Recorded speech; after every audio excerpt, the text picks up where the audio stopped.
নেদারল্যান্ডসের দ্য হেগের আন্তর্জাতিক অপরাধ আদালত আইসিসির প্রধান কৌঁসুলি করিম খানের সঙ্গে বৈঠক করেছেন বাংলাদেশের অন্তর্বর্তী সরকারের প্রধান উপদেষ্টা ডক্টর মোহাম্মদ ইউনূস। বৈঠকে বাংলাদেশে গত জুলাই আগস্টে সংঘটিত গণহত্যা নিয়ে আলোচনা হয়। যুক্তরাষ্ট্রের নিউ ইয়র্কে জাতিসংঘের সাধারণ পরিষদের বার্ষিক অধিবেশনের ফাঁকে বৈঠকটি অনুষ্ঠিত হয়।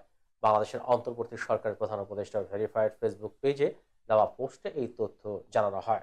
ফেসবুক পোস্টে বলা হয়, বৈঠকে রোহিঙ্গা গণহত্যার অভিযোগে মামলা নিয়ে আলোচনা হয়। এছাড়া বাংলাদেশে গত জুলাই আগস্ট মাসে গণ অভ্যুত্থান চলাকালে যে গণহত্যার ঘটনা ঘটেছে সেসব ঘটনায় অপরাধীদের বিরুদ্ধে মানবতা বিরোধী অপরাধের মামলা করার উপায় ও পদ্ধতি নিয়ে আলোচনা হয়েছে।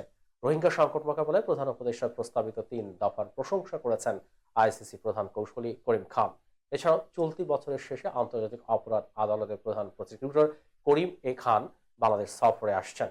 বৃহস্পতিবার নিউ ইয়র্কের জাতিসংঘ সদর দপ্তরে সংস্থাটির সাধারণ পরিষদের সাইড লাইনে প্রধান উপদেষ্টা ডক্টর মোহাম্মদ ইউনূসের সঙ্গে সাক্ষাতে তিনি একথা জানান।